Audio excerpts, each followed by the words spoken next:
Welcome back to another video, everybody. At long last, the long silence has finally ended. Okay, we got our summer 2022 Hytale update, and in this video, I'm going to go ahead and cover everything that you need to know about it. First things first, just to get it out of the way, because I know everyone's wondering the same thing, 2023 is no longer a possible release window for Hytale. They were very clear about this in their blog update. As of right now, I think it's very safe to assume that we probably won't get the game at all until 2025. Now to get right into it, first things first, last year in their 2021 winter update, they stated that they were going to be switching a lot of things about Hytale's engine and how it worked. This was then again confirmed today with their most recent blog update, where they stated that they're actually switching from Java and C# to C++. Now there are a lot of benefits to this, okay? First of all, this will make it a lot easier for them to make it cross-platform, which they're very, very determined to do. Whether you be a console, PC, or mobile gamer, they want to make sure that you have a version of Hytale that you can play and play together with your friends on other versions. Now, C++ will also make it a lot easier for them to update the game consistently in the future. Now, this is great news because it also implies that we're going to get consistent updates after Hytale is released, okay? They're not just trying to make a game and release it and be done with it. They also say that this will provide a lot better performance for the game itself. Specifically about rewriting the engine, this is what they had to say. Our previous engine was built at a time when we had fewer resources and we hadn't yet come to terms with the scope of what we were trying to achieve with Hytale. Over the last year, it became clear that if we kept on going as we were, we would hit a range of technical challenges in areas like scaling, compatibility, and the speed at which we could deliver patches and updates. It would also have been untenable to support a number of popular platforms without creating specific versions of the game for each of them, which would be a huge amount of work, and those players would find themselves unable to play or share their creations with their friends on the core version of the game. With the rewriting of the engine, they do, however, remain completely loyal and committed to the modding community, and I would say even more so than ever. While they don't give a lot of information just yet, they do ask that modders be patient, and they promise to give a lot more information on how modding this game will work in the future. When asked about specific specs that are required for the game, they didn't have an answer quite yet. However, they did say that they are keeping low-spec PCs in mind. They very much want to be able to deliver the game for everyone who wants to play it, regardless of what you're playing on. Hypixel Studios describes Hytale as 3 doors to 3 different playing experiences.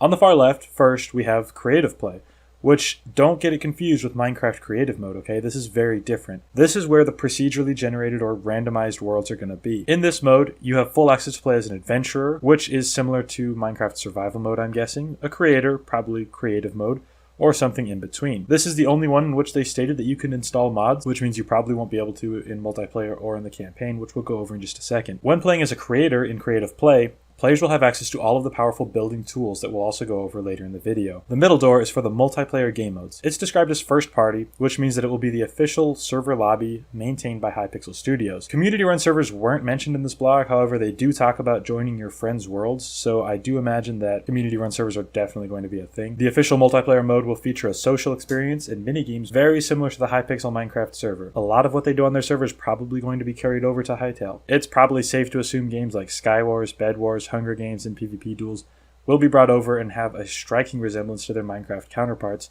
with some additional gameplay tweaks. We all saw a lot of the combat changes and showcases that they've done over the past couple of months in their tweets. Our goal isn't for each of these doors to lead you to a different game, disconnected from all of the others. Whichever door you choose, we want you to end up in the same place, playing Hytale. This kind of leads me to believe that the stats, attributes, inventory, achievements, and pretty much everything about your character or your avatar, as they say, will be transferred from world to world and is based more off of your avatar and not off of the single player world. So for example, in Minecraft, if you log onto one server versus another, your inventories are kept very separate. It's like you have 2 different characters in 2 different worlds, okay? I don't believe that's going to be the case with Hytale. I might be wrong, but that's just what I'm getting out of this. Multiplayer is also listed as the heart of Hytale, and it is meant to be the core hub that players return to in order to meet up with all of their friends. On the right, we have the final door, which is listed as Adventure on Orbis. This is going to be a sandbox RPG experience. Unlike the creative door, which has randomized and procedurally generated worlds, Adventure on Orbis will primarily be a handcrafted story for the player to enjoy. In other words, it's going to be the campaign of Hytale, the main storyline. Certain parts are going to be randomized to make sure that everyone has a unique experience. However, the majority is going to be, like I said, curated and handcrafted for this story to commence and for the narrative to continue. A couple of new announcements were made in the UI department as well. Though they didn't have a lot to show, they did give us a brief look at what some of the UI could look in the final form. One thing that I do notice from this that I want to take away is that Hytale seems to be a very aesthetic-based game, okay? While Minecraft is Obviously the inspiration for a lot of games, including this one, it can be described as being very bare bones and very simplistic in its atmosphere. Whereas Hytale, it looks to be very aesthetic based, making sure that there's a lot of things that make it very unique, that also bring it a lot more spirit and heart, I would say. One of the things that can be attributed to that are avatars, and they've put a lot of thought into how avatars are going to be a unique alter ego of the player. They want to make sure that every single player has the ability to express whoever they want to be through their avatars. They didn't go a lot over the avatars in this blog. However, I know that we have had a couple of tweets and a couple of screenshots and maybe even some leaks over the past few months that talk about avatars and what kind of things are going to be available for avatar creation and making it truly your own character. Another cool thing is that each world is described as belonging to an avatar, and it's said that Orbis, the location of the main storyline, has actually mysteriously lost their avatar. While a lot of steps have been taken backwards with rewriting the engine that powers Hytale, there's been a lot of major leaps forward as well through the world generation department. A lot of new biomes were showcased in this update, as well as several concept art images, all of which are pretty great. They primarily go over, as you can see here, the colder regions of Hytale, which I think is really cool. They did provide us with a lot of different images and concept art, but they also show us what it could look like in-game. First up here, we have a very kind of a misty, cold-looking forest. It honestly reminds me of Skyrim. Something really interesting that they said about this image, though, is that it has drifting ice. Alright, so if you look in the water, this over here is actually ice that's drifting downstream. I'm not sure if this means it's actually going to move. They do, however, state that this is kind of an in-between biome, kind of something that you would find in between colder regions and the warmer regions. It's what merges them together. And this ice is supposed to give the player a heads up as to what lies further up the stream. In this next set of pictures, we can see kind of a colder, snowy area with some hot springs, as they want to very much diversify what the regions look like. They don't want to have one snow biome, one plains biome, one forest biome. They want to have a lot of uniqueness in how the worlds are generated. Here we can see what it could actually look like. We can see that it actually gives off some warm vibes from the hot springs, and it does it really, really well. Next, we have another concept art that shows a very snowy region on cliffs with some really jagged ice structures popping out. These look really, really cool. And here we can see the in-game counterpart of it, and it looks very eerie, very, very dark, very misty. Next up, we have this really cool looking one. This is one of my favorites, I think, from this update. It shows a biome that has massive ocean waves that were frozen instantly. Here we can see the screenshot that they provided from the in-game version, and we can see the massive waves in the background with the forest up close, and it just looks really, really cool. You can also take a look at the different blocks that are in the screenshot as well, as it's not just one snow block, one ice block. It looks like there's several different ones being used here. The last biome covered is a desert salt flats biome, which looks pretty cool and is very expansive and very flat, as you can obviously tell from this concept art image. Here we can see the actual in-game picture of what it could look like. One thing that I think is really cool is you can see the lines in the picture of where the ground has dried up and has kind of started to crack.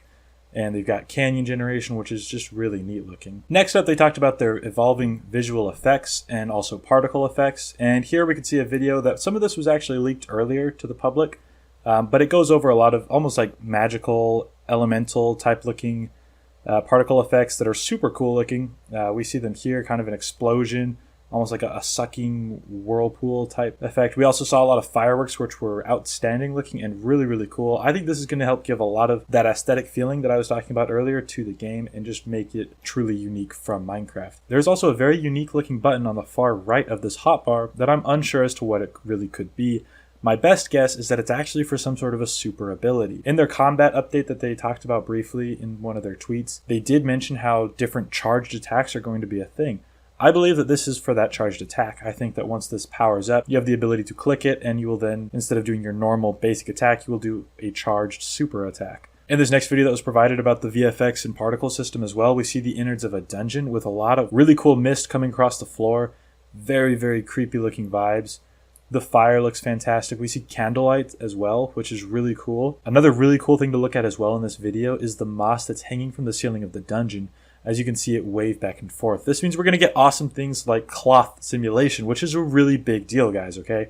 This means that things probably like flags, banners, clothes even, could actually move around and flap in the wind when you play, which I think is going to be a really, really awesome addition to the game. Next up, they talk about a lot of really cool advanced building tools. If you're familiar with Minecraft World Edit, or possibly MC Edit, this is pretty much that, but in a much more user-friendly way. First of all, they show off a really cool ruined set of houses over a lava pit. which looks fantastic and absolutely decrepit. It's later shown in this video that this was actually achieved by using their in-game building tools. In this video, we see the player create one of the houses first by hand, and then using the tools to copy it and paste it and then rotate it. There is also some sort of a scripted wall and brush movement where it automatically creates the walls to where you want them to go. Which this is such a cool feature, you guys. This is going to make building so much cooler. And I'm really excited to see what people are going to come up with in using these. We also see path generation as well. This is done in a similar way to the wall generation, that it kind of just follows where you were trying to put it. One thing that's also really cool is that they talk about scripted brushes. These are brushes that are able to be customized in different ways. Hypixel Studios has already stated that there's going to be several scripted brushes that come shipped with the game. However, these are customizable brushes, and players can then create their own through their creation tools. Doing this means that we're going to get a lot of really cool community-created content really quickly out of the gate. So this is something that's actually really big news. If you're a content creator, if you're a map maker, if you just enjoy building in general, this is going to be really big on helping with that. And that wraps up the blog post from summer 2022, okay? Unfortunately, there wasn't as much information as I would have personally liked, but there was quite a lot to go ahead and look at as well. If you liked this video, be sure to comment down below. Make sure that you also comment your thoughts on Hytale and what you're thinking about the game so far, and how long you think it's going to take for it to actually come out. Be sure to also subscribe to the channel too, especially if you want to see more Hytale content in the future, alright? I'll be creating videos to cover any sort of news that comes out, any topics discussed about Hytale, so that way I can keep you guys updated as well. Bye!